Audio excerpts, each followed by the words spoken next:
gentlemen, welcome to the new and revamped upcoming video game series for the month of March 2016. How'd you like this new layout? I love it. Credit goes to Fajitas and his Photoshop genius. But let's get right into the games with Alekine's Gun, a third-person stealth action game, which the best way I have to describe it is a poor man's Hitman. And the game comes out pretty close to the actual Hitman game, but I'm getting ahead of myself. Broforce, the over-the-top 2D shooter, is out on Steam, and it's also coming out for PlayStation 4. Far Cry Primal came out last month for consoles, makes its way to the PC now. I've said my piece on Far Cry Primal here on the channel. I think it's a good Far Cry game, but if you play the previous ones, this might be a bit much. The formula is getting old. Heavy Rain, the PlayStation 3 game from 2010, is getting a remake for PlayStation 4. It's the same story as the original without any significant changes except for the graphical overhaul. Since I haven't played the game back then, I'll be checking this out on PS4. Tron Run, the endless Tron Runner, came out last month for PC and PS4. Now it's also on the Xbox One. Deponia Doomsday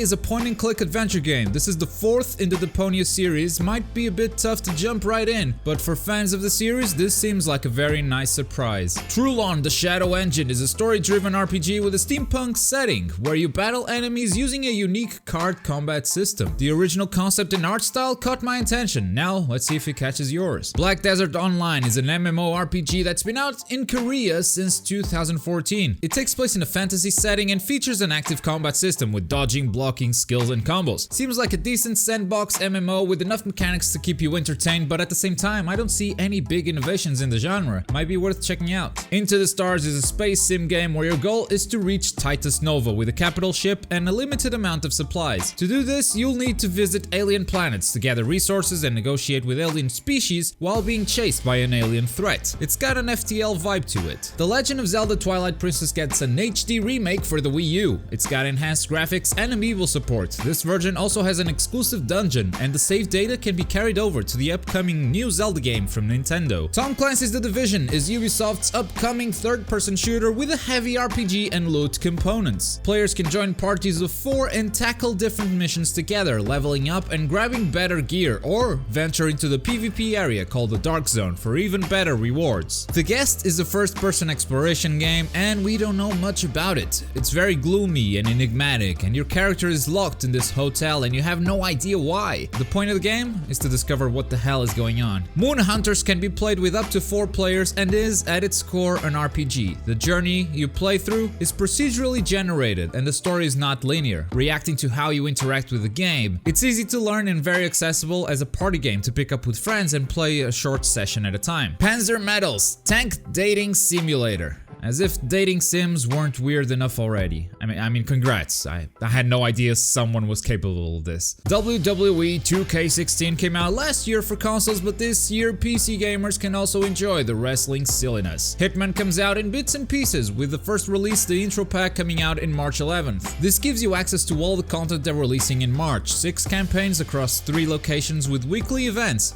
and unrestrained access to contracts mode. If you want the content that comes after that, you'll have the option to upgrade your game later or just buy the whole package up front, which will save you $5. Not an insulting deal. I'd personally just get the intro pack and buy the rest later. $5 doesn't sound like a deal breaker, and at that point at least I'll know if I like the game I'm buying. EA Sports UFC 2 brings an improved AI into the game, a new knockout physics system, and an ultimate team mode, since every EA game must have an ultimate team mode nowadays. There are many other improvements made over the original game. We'll see if we still get all those hilarious glitches that the first game became known for. Need for Speed came out at the end of last year for consoles. It's now coming to the PC. The customization of this game is by far the best one we've seen in a Need for Speed game yet, and the cars handle just like you want them to, but the game suffers from being too repetitive, bad AI, and an overall plot that is just uneventful and meaningless. We've talked about Tron last month and this month as well, and while this is not an officially branded Tron game, it is heavily inspired by its light bikes. It's got several game modes, including multiplayer, where you can just hop on top of your bike and dash through mazes, destroy opponents in the arena, or collect power-ups while avoiding your trail like a game of Snake. Pokken Tournament combines elements from the Tekken series with characters from Pokemon. The fighting mechanic is actually a lot simpler than Tekken, but the Pokemon roster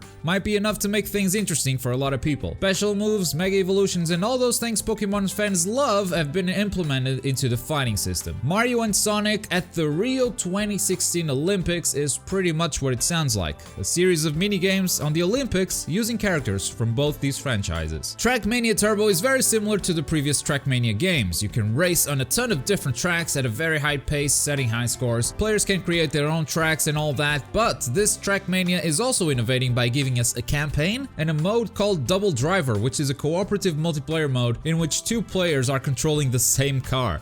Also, it has VR support, which sounds like the perfect way to throw up while playing. Alienation is a top-down shooter with drop-in, drop-out co-op support up to 4 players. Different classes, skills, weapons, kill aliens and get loot. The Descendant is another point-and-click adventure game. This one is set in a post-apocalyptic world. Wars have forced humanity underground, cryogenically suspended in arcs. Centuries have passed and our story begins. It sounds a lot like Fallout 4. If you're familiar with Shelter 2, then Pause is pretty easy to explain. Instead of playing as the mother who looks after the cubs, you play as a cub. Pause gives us a new world to explore and a new story of friendship that will probably end in tears. Slain was supposed to come out in January, guess it was postponed. It's a side-scrolling slasher inspired by Castlevania with a kick-ass metal soundtrack. Killer Instinct is finally making it to the PC with Season 3. In addition to joining the Master Race, Killer Instinct gets the usual with each season, new characters, new stages, all that jazz. Hyrule Warriors comes to the 3DS as Hyrule Warriors Legends, bringing with it all the released DLC and 2 new story chapters based off a new character,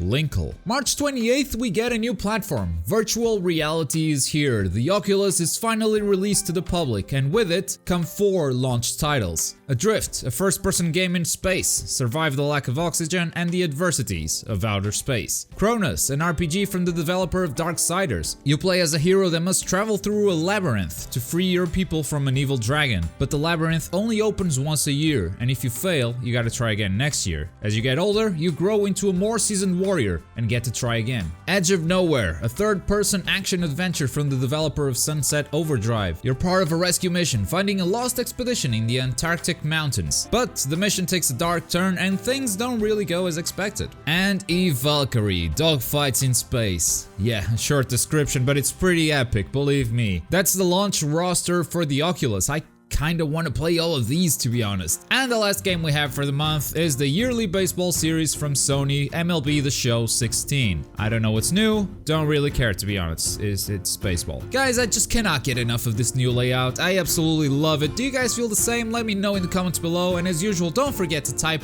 which games you're playing this month. We covered a ton of games in February, we're gonna do the same in March, and your feedback on this video can help us choose which games to cover. Leave me a like if you enjoyed the video and subscribe for more gaming goodness. I've been Globku. Thank you for watching. Bye.